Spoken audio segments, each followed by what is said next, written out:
বিসমিল্লাহির রহমানির রহিম।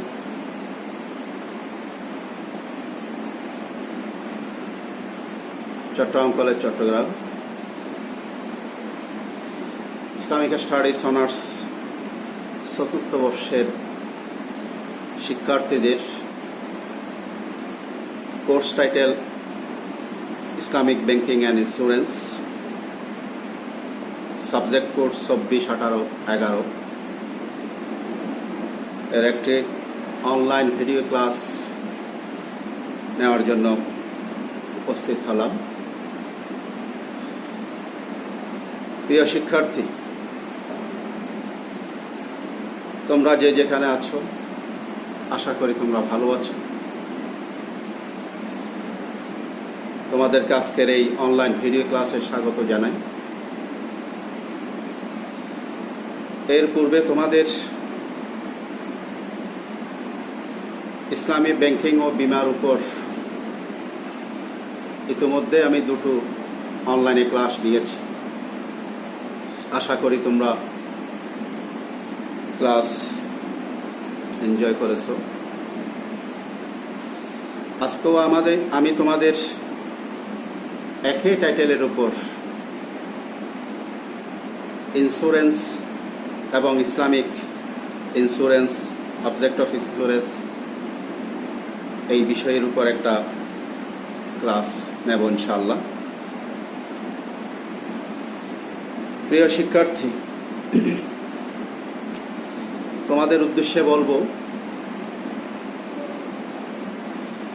বর্তমানে আমাদের দেশে এবং সারা বিশ্বে করোনা মহামারীর চলছে এবং বিভিন্ন মিডিয়া, পত্রিকা, ফেসবুক, বিভিন্ন রিপোর্টে যা দেখতে পাচ্ছি, এখনও তার ভয়াবহতা কমেনি, বরং বেড়েই চলেছে। এবং আমাদের দেশেও প্রায় 5,000-এর অধিক লোক এই মহামারীতে মৃত্যুবরণ করেছে। আল্লাহ তাদেরকে শাহাদাতের মর্যাদা দান করুন। এবং আমরা আমাদের সকল শিক্ষক এবং কলেজের সাথে সংশ্লিষ্ট সকল কর্মকর্তা কর্মচারী এবং সাথে আমাদের সকল শিক্ষার্থীদের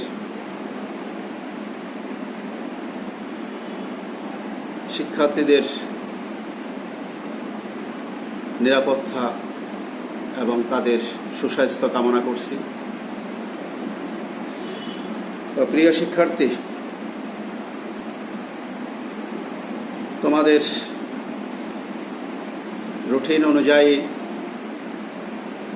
চলছে ক্লাস, অডিও ক্লাস চলছে। তোমাদেরকে বলবো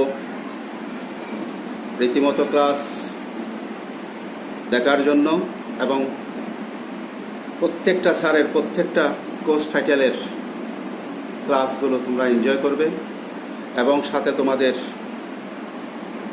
সাথে থাকা কোর্স পেপারগুলো পড়ে নেবে এবং প্রস্তুতি তোমরা নিতে থাকবে। কারণ পরিস্থিতি যদি উন্নতি ঘটে, অবশ্যই তোমরা সময় পাবে না। পরীক্ষার প্রস্তুতি নিয়ে রাখলেই তোমাদের, যেহেতু তোমরা অনার্স 4th ইয়ারের শিক্ষার্থীদের আরেকটি বিষয় তোমাদেরকে জানিয়ে রাখব, তোমরা অনার্সের শেষ পর্যায়ে, এটা তোমাদের ফাইনাল পরীক্ষা। এই পরীক্ষার উপর তোমাদের পূর্ণ রেজাল্ট নির্ভর করবে। তোমাদের জানা, শেখা, জ্ঞান অর্জন এবং ভালো রেজাল্ট, তাই কোনো অবস্থাতেই তোমাদের অবহেলা সুযোগ নেই। তাই তোমাদেরকে বলবো,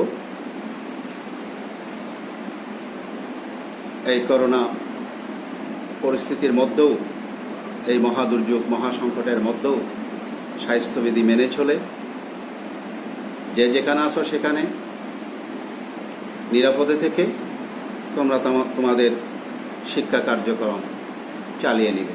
এটাই তোমাদের প্রতি আমাদের একান্ত পরামর্শ। প্রিয় শিক্ষার্থী, ইন্স্যুরেন্স বা বীমা বিষয়টি একটি গুরুত্বপূর্ণ।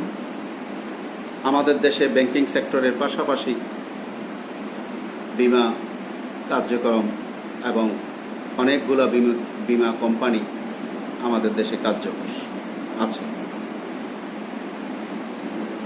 এবং দেখা যায় মানব সভ্যতার ক্রমবিকাশের বাহনগুলোর মধ্যে ইন্স্যুরেন্স বা বীমা তথা লাইফ ইন্স্যুরেন্স অন্যতম হিসাবে গণ্য করা হয়। মানব জীবন প্রতিনিয়ত নানা ঝুঁকির মধ্যে দিয়ে এগিয়ে চলছে,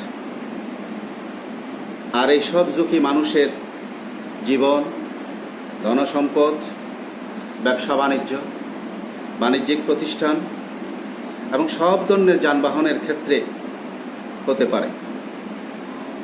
এসব ঝুঁকি বা দুর্ঘটনা ও বিপদকালীন সময়ে আর্থিকভাবে ঝুঁকি মোকাবেলা করে অনিশ্চিত ভবিষ্যৎকে নিশ্চিতভাবে চলতে সহায়তা করার মাধ্যমেই বীমা ব্যবস্থার সূত্রপাত ঘটে।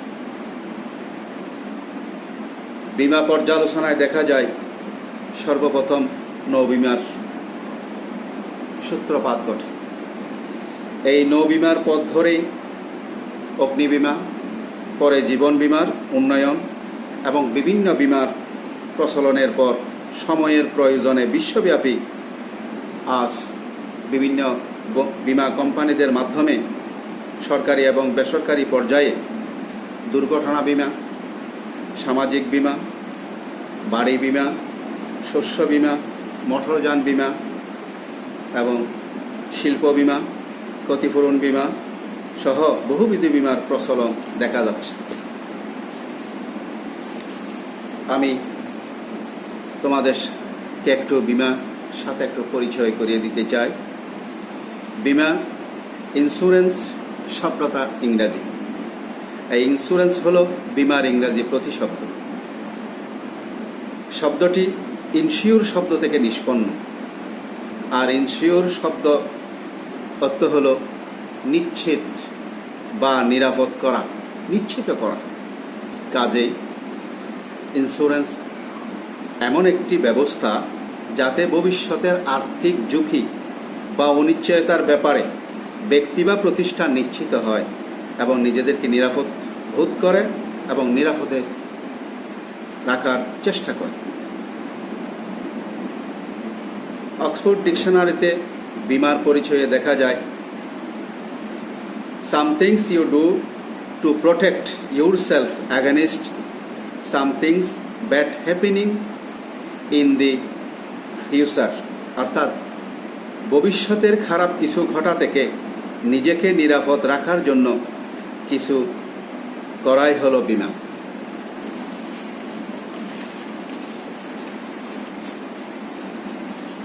তাই বীমা শব্দটির ইংরাজি প্রতিশব্দ যে ইনসিওর, এটা আবেদনিক অর্থ হলো ক্ষতিপূরণ চুক্তি। ভবিষ্যতে টাকা প্রাপ্তির আশায় নির্দিষ্ট সময়ে নির্দিষ্টভাবে টাকা জমা রাখা, এই হচ্ছে ইন্স্যুরেন্স। এই বীমার কয়েকটি পারিভাষিক সংজ্ঞা। শ্রী আগরওয়ালা মতে বীমা একটি যৌথ ব্যবস্থা যার মাধ্যমে নির্দিষ্ট পরিমাণ ঝুঁকি সংশ্লিষ্ট লোকদের মধ্যে বণ্টন করে দেওয়া যেতে পারে।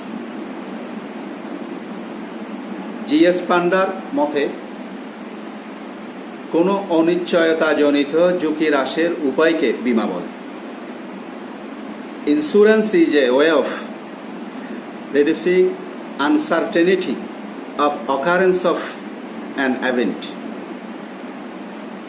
প্রসঙ্গত ম্যাকগিলের ঝুঁকির উপর বীমা সংজ্ঞাটা এখানে উল্লেখ করা যায়। Insurance is a process in which uncertainties are made certain, অর্থাৎ অনিশ্চয়তাকে নিশ্চিত করার প্রক্রিয়াকে বীমা বলে।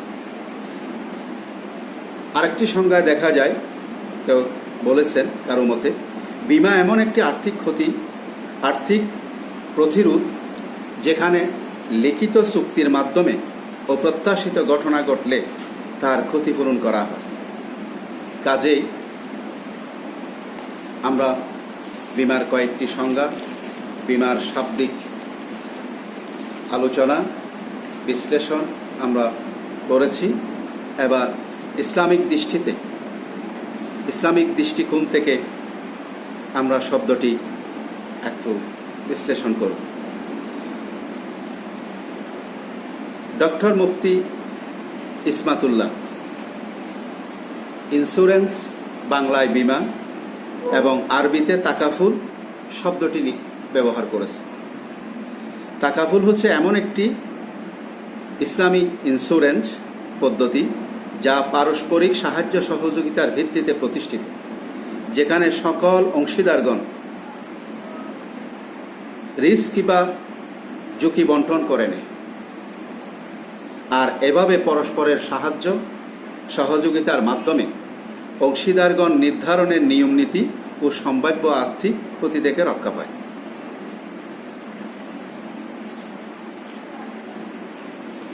আমরা এই সংজ্ঞাটিও দেখলাম, কিন্তু তার পূর্বে বীমা সম্পর্কে একটু খোলাসা করে বলতে গেলে, বীমা আরবি প্রতিশব্দ আমরা আত্তাকাফুল শব্দটি কাফালা শব্দমূল থেকে উৎপন্ন। এর অর্থ, কাফালা অর্থ হচ্ছে সাহায্য করা, একে অন্যের প্রয়োজনে প্রতি লক্ষ্য রাখা, প্রয়োজনের সাহায্যে এগিয়ে আসা। এটি কিফুলুন থেকেও শব্দটি নিষ্পন্ন হয়। তখন এই তাকাফুল শব্দটি যখন কিফুলুন থেকে হবে, তখন তার অর্থ হলো দাবি আদায়ের ক্ষেত্রে এক ব্যক্তির সাথে অন্য ব্যক্তিকে একত্রীকরণ। তাই তো সাধারণভাবে বীমাকে জয়েন্ট গ্যারান্টি বা যৌথ নিরাপত্তা জামানতকে তাকাফুল বলা হয়। আমরা এই শব্দটির পাশাপাশি আরবি তাকাফুলের পাশাপাশি আরবি প্রতিশব্দ আত্তা আমিনকেও ব্যবহার করতে দেখা যায়। আত্তা আমিন শব্দটি আমন থেকে উৎপন্ন, যার অর্থ হচ্ছে নিরাপত্তা বিধান। তাহলে বীমাকরণ বা জামানত, বন্ধক ও আমানত বা গ্যারান্টি প্রদান অর্থও এই আত্তা আমিন শব্দটি ব্যবহৃত হয়। এছাড়া কোনো কোনো ক্ষেত্রে আত্তাআউন শব্দটি বীমার ক্ষেত্রে অর্থের দিক দিয়ে ব্যবহৃত করা যায়। আত্তাআউন শব্দটি পরস্পর সাহায্যে এগিয়ে আসা বা বিপদ আপদের মোকাবেলায় একে অপরের সহযোগিতায় এগিয়ে আসা, সেখান থেকে আত্তাআউন। কোরআনের মধ্যে আল্লাহ তাআলা বলেন, তাওয়ানু আলাল বিররি ওয়াত তাকওয়া ওয়ালা তাওয়ানু আলাল ইসমি ওয়াল উদওয়ান। তাওয়ানু আলাল বিররি ওয়াত তাকওয়া, কল্যাণকর কাজে, ভালো কাজে এবং তাকওয়ার কাজে একে অপরের সহযোগিতা করা, একে অপরের বিপদে এগিয়ে আসা, একে অপরের ক্ষতিতে একে অপরের সাহায্যে এগিয়ে আসা, সেটি শব্দটি আমরা ব্যবহার দেখতে পাচ্ছি। এবং জয়েন্ট গ্যারান্টি, যে তাকাফুল বা তাউনের যে শব্দটি, জয়েন্ট গ্যারান্টি বা যৌথ নিরাপত্তা জামানতকে তাকাফুল, তাওবন বা তামিন বলা। সুতরাং আমরা এখানে তাকাফুল বা বীমা ইসলামী শরীয়ত সম্মত সমবায় ভিত্তিক এক ধরনের ঝুঁকি বন্টন পদ্ধতি বা প্রচেষ্টা। সেখানে একজনের প্রয়োজনে অন্যজন শরিক হয়, অর্থাৎ এই বীমার সাথে সংশ্লিষ্ট সদস্যগণ কিংবা অংশগ্রহণকারীগণ দলবদ্ধভাবে এই কথায় সম্মত হন যে তাদের নিজেদের যে কোনো নির্দিষ্ট ভবিষ্যৎ সমস্যা বা সম্ভাব্য দুর্ঘটনা, লোকসান বা ক্ষতির বিপরীতে বিপদ লাঘবের জন্য তারা সবাই নির্দিষ্ট পরিমাণ অর্থ জমা করবে এবং যদি কারো ক্ষতি হয় তবে উক্ত জমা থেকে তার ক্ষতিপূরণ করা হবে। ইসলামী দৃষ্টিকোণ থেকে তাকাফুল বা তামিন বা তাওন বিমা ফসলিত বিমার ব্যবস্থায় বিপরীত হিসেবে বিবেচিত হয়। তাকাফুল মূলত পারস্পরিক সুরক্ষার জন্য একে অপরের সম্ভাব্য ক্ষতিপূরণের নিশ্চয়তা স্বরূপ। প্রিয় শিক্ষার্থী, উপরের আলোচনা তাকাফুল বা বিমা, ইসলামী বিমা নিয়ে আমরা যে কথা আলোচনা করলাম, এক্ষেত্রে ইসলামের আকস্মিক দুর্যোগ মোকাবেলা ও পরিবারের জন্য নিরাপদ ভবিষ্যৎ তৈরির তাকিদ রাসূলুল্লাহ সাল্লাল্লাহু আলাইহি ওয়াসাল্লামের হাদিসের মধ্যে পাওয়া যায়। এক্ষেত্রে আমি একটা হাদিস উল্লেখ করছি, হাদিসের অর্থটাই উল্লেখ করছি। রাসূলুল্লাহ সাল্লাল্লাহু আলাইহি ওয়াসাল্লাম বলেছেন, তোমাদের উত্তরাধিকারীদের নিঃস্ব, পরমুখাপেক্ষী ও অপর লোকদের উপর নির্ভরশীল করে রেখে যাওয়া অপেক্ষা তাদেরকে সচ্ছল, ধনী ও সম্পদশালী রেখে যাওয়া তোমাদের পক্ষে অনেক ভালো। সহিহ বুখারী। প্রসঙ্গত আরেকটি হাদিস, রাসূলুল্লাহ সাল্লাল্লাহু আলাইহি ওয়াসাল্লাম বলেছেন, যে ব্যক্তি কোনো সংকটাপন্ন লোকের সংকট নিরসন করার উদ্যোগ নেয়, আল্লাহ তাআলা তাকে দুনিয়া ও আখিরাতের সংকট হতে অব্যাহতি দেবেন। সুবহানাল্লাহ। সহিহ মুসলিম। এই দুটো হাদিসের মধ্যে প্রথমে আমরা যে বিমা নিয়ে আলোচনা করলাম, মানুষের ঝুঁকি এড়ানোর জন্য, মানুষের দুর্ঘটনা, ঝুঁকি, কোনো বিপদকালীন মুহূর্তে সাহায্যের হাত বাড়ানোর জন্য, এবং যেই উদ্দেশ্যকে সামনে রেখে যেই বিমা হয়েছে, বিমা কোম্পানিগুলো হয়েছে, এই হাদিসের আলোকে আমরা রাসূলুল্লাহ সাল্লাল্লাহু আলাইহি ওয়াসাল্লামের এই হাদিস থেকে তার একটু তাকিদ বা ইঙ্গিত দেখা যায়। রাসূলুল্লাহ সাল্লাল্লাহু আলাইহি ওয়াসাল্লামের হাদিসের বর্ণনাতে যেটুকু বোঝা যায় যে কোনো অবস্থাতে তোমাদের উত্তরাধিকারীদের নিঃস্ব, পরমুখাপেক্ষী এবং অন্য লোকদের উপর নির্ভরশীল হয়ে চলার জন্য এভাবে রেখে না যাওয়া।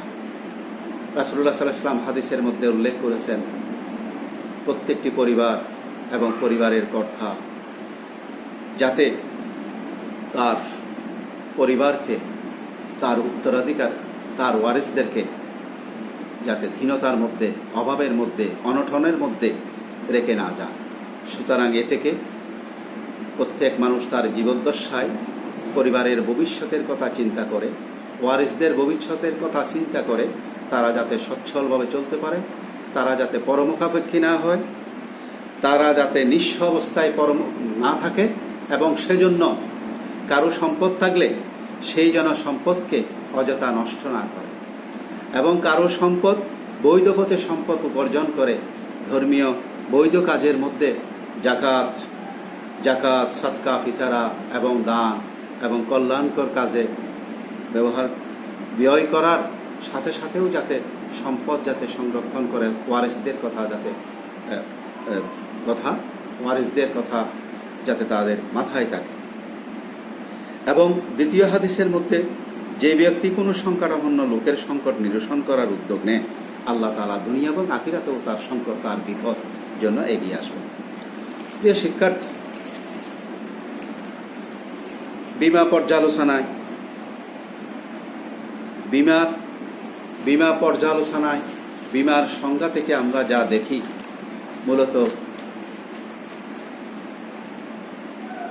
ইহুদিদের হাতে এই বিমা প্রথম, ইহুদি মহাজনদের হাতে এই বিমার প্রথমে হয়, এবং যেই লক্ষ্য উদ্দেশ্যকে সামনে রেখে ব্যাংক ব্যবস্থা প্রবর্তন করা হয়, এবং বিশ্বের মধ্যে তথা আমাদের বাংলাদেশের মধ্যেও দু ধরনের ব্যাংক প্রচলিত, জেনারেল ব্যাংক এবং ইসলামী ব্যাংক।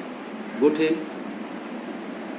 10-12টা মতো ইসলামী ব্যাংক রয়েছে, এবং ইসলামী ব্যাংকিং সেক্টরেও তারাও এখনও স্বয়ংসম্পূর্ণ নয়। কিন্তু সাধারণ ব্যাংক সম্পূর্ণ সুদভিত্তিক বা সুদের উপর হওয়ায় সাধারণ ব্যাংকের সাথে লেনদেন বা সুদী ব্যাংকের থেকে আমাদের যতটুকু সম্ভব দূরে থাকতে হবে। এবং আর বিমার যে ব্যাপার, আমরা এই বিমার ব্যাপারে যে কথা দেখা যায়, মূলত মহাজনরা তারা দেখলেন ইসলামের মধ্যে সুদকে হারাম করা হয়েছে। বিসমিল্লাহ মানবাহি ওয়াহাল্লাহুল বাইয়া ওয়া হারামা রিবা। আল্লাহ ব্যবসা বাণিজ্যকে করেছেন হালাল এবং সুদকে করেছেন হারাম। তাই প্রচলিত সাধারণ সুদভিত্তিক ব্যাংক ব্যবস্থা যেমন নাজায়েজ বা নিষিদ্ধ, তদ্রূপভাবে প্রচলিত যেই বিমা রয়েছে এবং এই বিমার এই কারবার বাণিজ্যগুলো যদি তোমার সুদভিত্তিক হয়, তাহলে সেটাও এই কারবারে নেওয়াও সেটাও নিষিদ্ধ হবে। কারণ যেই ভিত্তিতে, যেই চিন্তার লক্ষ্যকে সামনে রেখে যে ইন্স্যুরেন্সগুলো গড়ে উঠছে, দেখা যায় দৈনন্দিন জীবনে ইসলামিক ফাউন্ডেশন কর্তৃক লিখিত ওই গ্রন্থের মধ্যে তোমরা ওইটা পড়ে নিতে পারো। এখানে বিমা ও ইন্স্যুরেন্স কোম্পানির ব্যাপারে একটি চ্যাপ্টার রয়েছে। ব্যবসায়িক ক্ষতি হতে পারে দুটো কারণে। একটা হলো দৈবী দুর্বিপাক, যেমন হতে পারে সারা বিশ্বের মধ্যে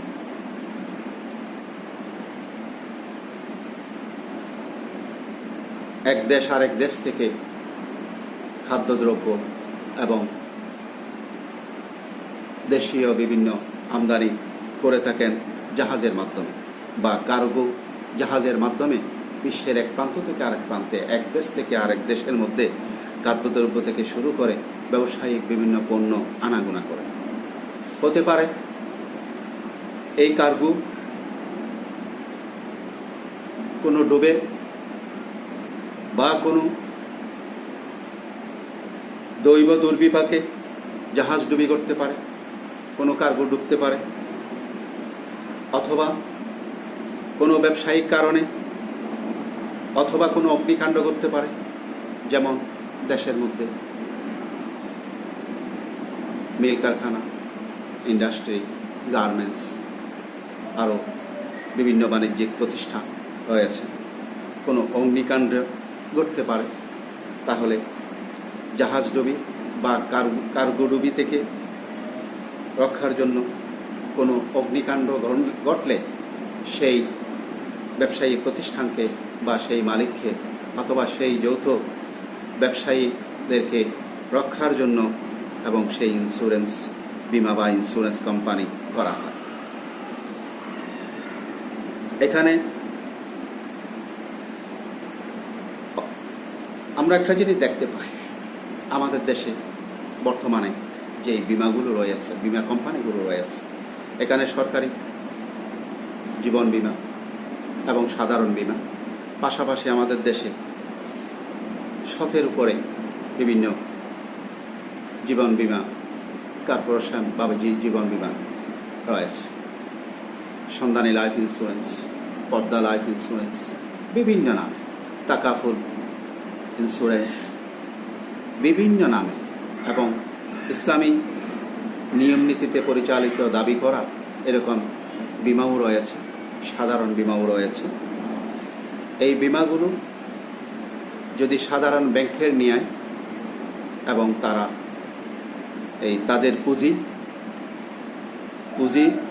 যদি সুদের ভিত্তিতে যদি খাটায় এবং সুদের ভিত্তিতে যদি তারা উপার্জন করে থাকে, তাহলে সেটা কোনো অবস্থাতেই এই কারবার কোনো অবস্থাতেই এটা জায়েজ হতে পারে না, এগুলো নিষিদ্ধ হবে। তবে মজার বিষয় হলো, অজ্ঞতাবশত সাধারণ মানুষ বর্তমানে আমাদের দেশে মনে করে বিমা কোম্পানিগুলো আল্লাহর রহমত এবং ডুবন্ত ব্যক্তির আশ্রয়স্থল হিসেবে তারা মনে করে। কিন্তু এদের স্বরূপ দেখলে প্রতারণা প্রকাশ স্পষ্ট হয়ে যায়।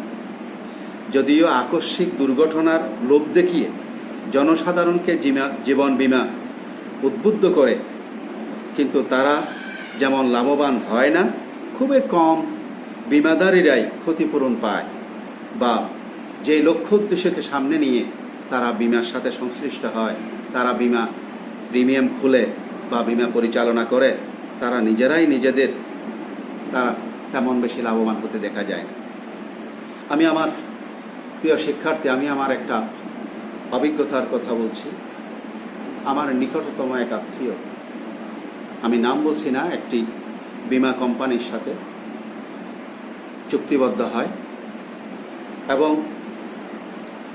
4টা মতো কিস্তি প্রিমিয়াম চালিয়েছেন, যা প্রায় 30,000 টাকার কাছাকাছি। মাঝখানে 3-4 বছর ধরে আর কোনো প্রিমিয়াম চালাতে পারেনি, অসুবিধার কারণে, বিদেশ ফেরত চলে আসার কারণে তার চালানো আর সম্ভব হয় না। আমি নিজেও ওই সংশ্লিষ্ট বিমা কোম্পানির অফিসে যোগাযোগ করেছি। তখন তারা যেই প্রস্তাব, যেই পরামর্শ দিয়েছেন, যেই কয় বছর ধরে এই প্রিমিয়াম চালাতে পারেনি এবং হিসাব করে তার পূর্ণ প্রিমিয়ামে যে অর্থ দাঁড়ায় এবং সব টাকা যদি সে এখানে জমা দেয়, তাহলে সেটা রেগুলারাইজ করা যাবে এবং সেই নিয়মিত করা যাবে। এবং যদি সেই বিমা ওই ক্লায়েন্ট, ওই বিমা চুক্তিকারী যদি নিয়মিত করে নেয়, তাহলে তার সাথে যেই চুক্তি করা হয়েছে বা তার সাথে যে যত টাকা চুক্তি রয়েছে, হয়তো দুর্ঘটনাজনিত হলে সেই ক্ষতিপূরণ পাবে, আর যদি তার মেয়াদ পূর্ণ হয় এবং তার লাভ সহ যেভাবে দেওয়া সেভাবে পাবে। কিন্তু ওই লোক তার 3-4 বছরের প্রিমিয়াম একসাথে দিয়ে এটাকে নিয়মিত করার মতো তার আর্থিক সামর্থ্য নেই এবং সেই করাও সম্ভব হয় না। তখন তাদের কাছে যে কয়টি প্রিমিয়াম জমা দিয়েছে, যদি লাভও যদি দেয়া না হয় বা ওই টাকার পরিমাণ, ওই টাকা দিয়ে যে কয়েক বছর সে দিতে পারেনি, বা নিশ্চয় এটা তো এই বিমা কোম্পানি, ইন্স্যুরেন্স কোম্পানি তার ওই টাকা তো নিশ্চয় তারা কাজে লাগিয়েছেন, কিন্তু তার মূল টাকাটা পাওয়ার ব্যাপারে সে দাবি করেছে। আমি সেটা তাদের কাছে সেটা বলেছিলাম, কিন্তু তারা দেখিয়েছেন না, তাদের ওই টাকা ফেরত দেওয়ার কোনো নিয়ম নেই। প্রিয় শিক্ষার্থী, যদি তাই হয়, একজন বিমা পলিসিকারী তার যে টাকা, মূল টাকা সে ওখানে জমা দিল, তার কাছে ডকুমেন্ট আছে, তার কাছে সব প্রমাণ আছে, কিন্তু সেই লাভ না পেলেও কিন্তু তার মূল টাকাটা তো সে দাবিদার। দেখা গেল সেই টাকা সে আর ফেরত পায়নি এবং সেই আশাও ছেড়ে দিয়ে আর যায়নি। তাহলে বিমা কোম্পানি, ইন্স্যুরেন্স তার ঝুঁকির জন্য বা দুর্ঘটনার জন্য বা অকালে মৃত্যুতে তার যে যেই সুযোগ পাওয়ার জন্য যে পলিসি করেছে, এই ক্ষেত্রে দেখা যায় পলিসির বিভিন্ন আইনের আশ্রয় নেয়, বিভিন্ন প্রতারণার প্রশ্রয় নেয়। সুতরাং যদি যেই বিমা কোম্পানিগুলো বা যেই বিমা এই ধরনের প্রতারণার উদ্দেশ্য নিয়ে প্রতারণা নিয়ে পরিচালিত হবে এবং তাদের ওই পুঁজি যদি সুদভিত্তিক লেনদেনের মধ্যে সুদভিত্তিক মুনাফা অর্জনে যদি করে থাকে, তাহলে এটা ইসলামে অ্যালাউ হবে না, এটাকে কোনো অবস্থাতেই অ্যালাউ হয় না, এটা নিষিদ্ধ মধ্যে হবে। তাই ফতোয়া ও মাসায়েল ইসলামী ফাউন্ডেশন 6ষ্ঠ খণ্ড, ইন্স্যুরেন্স বা বিমা ও প্রভিডেন্ট ফান্ড একটি অধ্যায় রয়েছে। তোমরা ফতোয়া ও মাসায়েল ইসলামী ফাউন্ডেশনের এটা দেখতে পারো। আমি সেখানে এই অধ্যায়টি পড়ে দেখতে পেলাম, ব্যবসায়ী এক আধুনিক রূপ হচ্ছে বিমা কোম্পানি। এটিও সুদী নির্যাতনের একটি অপকৌশল মাত্র। কেননা সুদখোর মহাজনরা যখন অভিজ্ঞতার দ্বারা বুঝতে পারল যে মহাগ্রন্থ আল কোরআনের উক্তি আল্লাহ সুদকে নিপাত করেন তা অক্ষরে অক্ষরে সত্য প্রমাণিত। তাই তারা সুদী সম্পদকে রক্ষণাবেক্ষণের জন্য এই বীমা প্রতিষ্ঠা হিসাবে তারা এই বীমা প্রতিষ্ঠা করেন, বীমা কোম্পানি গঠন করেন। এই বীমার বিভিন্ন রকমের, যেমন হতে পারে জীবন বীমা, সাধারণ বীমা, নিরাপত্তা বীমা, দুর্ঘটনা বীমা এবং অগ্নি বীমা, মোটরযান বীমা ইত্যাদি নামে আরও বিভিন্ন বীমা পলিসি হতে পারে। এই ক্ষেত্রে ফতোয়া ও মাসাইল এই গ্রন্থে ইসলামিক ফাউন্ডেশন কর্তৃক যে রচিত, সেখানে এই বীমার হুকুম উল্লেখ করেছেন। প্রচলিত বীমা কোম্পানি সমূহের যাবতীয় লেনদেনই হল সুদভিত্তিক। তারা নিজেদের মূলধন সুদী কারবারে বিনিয়োগ করেই মুনাফা লাভ করে থাকে। কাজে অন্যান্য সুদী কারবারের ন্যায় এও নাজায়েজ এবং হারাম। অতএব ইন্স্যুরেন্স বা বীমা কোম্পানিগুলো বাহ্যত কল্যাণকর মনে হলেও প্রকান্তরে এগুলোর পরিণাম যেহেতু অকল্যাণকর, তাই এর সর্বগ্রাসী ছোবল থেকে বেঁচে থাকা প্রত্যেক মুসলমানদের জন্য অপরিহার্য। এটা মারিফুল কোরআনের উদ্ধৃতি। প্রিয় শিক্ষার্থী, 1980 সালে সেই মক্কায় ওয়াইসির মাধ্যমে একটি কনফারেন্স করা হয়। সেই কনফারেন্সে যেহেতু সারা বিশ্বে এই বীমা পলিসি কার্যকর হয়েছে, তাই এই বীমা পলিসি অনুমোদন করা হয়, পাশ করা হয় এবং সর্বপ্রথম আফ্রিকার দেশ সুদানেই সেই ইসলামিক ইন্স্যুরেন্স কার্যক্রম পরিচালিত হয়। পর্যায়ক্রমে বিশ্বের বিভিন্ন দেশে এই ইসলামী ইন্স্যুরেন্স রয়েছে। তবে আমাদের দেশে সত্যিকার অর্থে যদি ইসলামী ইন্স্যুরেন্স যদি করে থাকেন এবং এখানে যদি কোনো রকমের যদি কোনো প্রতারণার বা কোনো ছলনা বা কোনো রকমের প্রতারণার যদি না থাকে এবং সত্যিকার অর্থে যেসব ক্লায়েন্টদেরকে যে পলিসি করা হবে এবং তাদের থেকে যেই পুঁজি সংগৃহীত হবে, সেই পুঁজিকে যদি সুদের উপর ভিত্তি বা সুদভিত্তিক যদি কোনো ব্যবসায়িক কারবারে যদি বিনিয়োগ না করেন এবং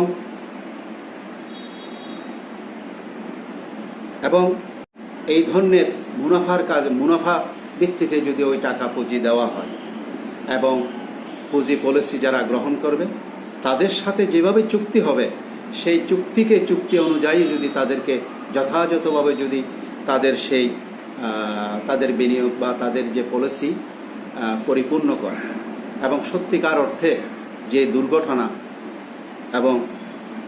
এবং ব্যবসায়িক দুর্ঘটনা, অগ্নিকাণ্ড বা অকাল মৃত্যু অথবা যত ধরনের বীমা, যেই পলিসি বীমার যেটাই বলা হয়, সেটা যদি হুবহু যদি কার্যকর হয়, তাহলে এটা ইসলাম অ্যালাউ করতে পারে।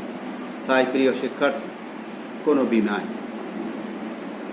পলিসি খোলার পূর্বে সেই বীমা কোম্পানির কার্যক্রম জেনে নেওয়া উচিত এবং এই কোম্পানি যে তার এই পলিসি গ্রহণ করলে এবং সেই ঠিকভাবে যদি সেটা যদি পরিচালিত করায় এবং যারা যে উদ্দেশ্য লক্ষ্যকে সামনে নিয়ে এবং যেই ভবিষ্যতের অনিশ্চয়তার কথা ভেবে তারা যে দুর্ঘটনা বা ব্যবসায়িক সুরক্ষা পাওয়ার জন্য অথবা দুর্ঘটনাজনিত কোনো বিপদকালীন সময়ে যে সহযোগিতা পাওয়ার যে কথা বলে তারা করবে, তা যদি সঠিকভাবে যদি করে থাকে, তাহলে সেখানে যুক্ত হওয়া যেতে পারে। প্রিয় শিক্ষার্থী, আজকে আমরা শুধু সাধারণ বীমা শব্দের আরবি শব্দ বা তার প্রতিশব্দ নিয়ে আলোচনা এবং আমরা ইসলামী বীমা নিয়ে কিছু আলোচনা করেছি। আর পরবর্তীতে বীমার পদ্ধতি, বীমার কার্যক্রম, বাস্তব ক্ষেত্রে বীমার তার রূপ এবং আরও দু একটি ক্লাস আমরা ইনশাআল্লাহ নেব। আশা করি তোমরা তোমাদের এই কোর্স টাইটেলে ইসলামিক ব্যাংকিং অ্যান্ড ইন্স্যুরেন্স খুবই গুরুত্বপূর্ণ, বাংলাদেশে এটা কার্যকর রয়েছে। নিজেরা ইন্স্যুরেন্স, নিজেদের পরিবার এই বিমার সাথে সংশ্লিষ্ট হওয়া বা কোনো আত্মীয় স্বজন এই সংশ্লিষ্ট হওয়ার জন্য জানা, এখানে অনেক জেনে শুনে ওই কোম্পানির লক্ষ্য উদ্দেশ্য বুঝে এবং তারা সুদভিত্তিক কোনো কারবারে বিনিয়োগ করে কিনা এবং তারা প্রতারণা পলিসি যারা গ্রহণ করেন তাদের সাথে কোনো প্রতারণা করেন কিনা এবং সেটা করা যায় কিনা, এগুলো জেনে শুনেই করতে হবে। অন্যথায় সেটা সুদী ব্যাংকের মতো এটা বিমা ও সুদভিত্তিক লেনদেন হওয়ার কারণে, সুদভিত্তিক বিনিয়োগ হওয়ার কারণে সেটাও ইসলাম অ্যালাউ করে না। সুতরাং জেনে শুনে বুঝে এবং যেই ইসলামিক ইন্স্যুরেন্স যেগুলো আছে তাদের কার্যক্রম দেখে, তাদের বিনিয়োগ দেখে আগাতে হবে। প্রিয় শিক্ষার্থী, পরিশেষে তোমাদের উদ্দেশ্যে বলবো, এটা একটি ইসলামিক ব্যাংকিং অ্যান্ড ইন্স্যুরেন্স এবং তোমাদের এই সাবজেক্টটি খুবই গুরুত্বপূর্ণ। আশা করি তোমরা আমার এই ক্লাস শুনবে এবং সাথে সাথে তোমাদের কোর্স পেপারের অধ্যায়গুলো পড়ে নেবে। কোনো অবস্থাতেই তোমরা অলস অবহেলায় সময় কাটবে না। তোমাদের ভবিষ্যৎ সফলতা কামনা করি, তোমাদের সুস্থতা কামনা করছি, তোমাদের নিরাপদ জীবন কামনা করছি, তোমাদের আপনজন, তোমাদের পিতামাতা, পরিবার, আত্মীয় স্বজন এবং সবারই মঙ্গল কামনা করছি, সুস্থতা কামনা করছি এবং সাথে তোমরাও আমাদের জন্য দোয়া করবে, আমরাও তোমাদের জন্য দোয়া করছি। পরিশেষে তোমাদেরকে বলবো, কোনো অবস্থাতেই অপ্রয়োজনে বাসার বাইরে যাওয়া অথবা যেখানে জনগণের হুজুম বা খুব ভিড় হয় এগুলো এড়িয়ে চলা। আর যখনই তোমরা বের হবে তখন মাস্ক অবশ্যই পরবে। অপ্রয়োজনে বাসার বের না গিয়ে তোমরা তোমাদের পড়ালেখা, ভবিষ্যৎ শিক্ষা কার্যক্রম চালিয়ে নাও। জ্ঞান অর্জন অপরিহার্য। মনে রাখবা, প্রতিযোগিতায় টিকে থাকার মতো তোমাদের সেই জ্ঞানই অর্জন করতে হবে। তাই তোমাদের ভবিষ্যৎ উজ্জ্বল কামনা করে আমি আজকের এই অনলাইন ক্লাস শেষ করলাম। তোমাদের সকলকে ধন্যবাদ। আসসালামু আলাইকুম রহমতুল্লাহ।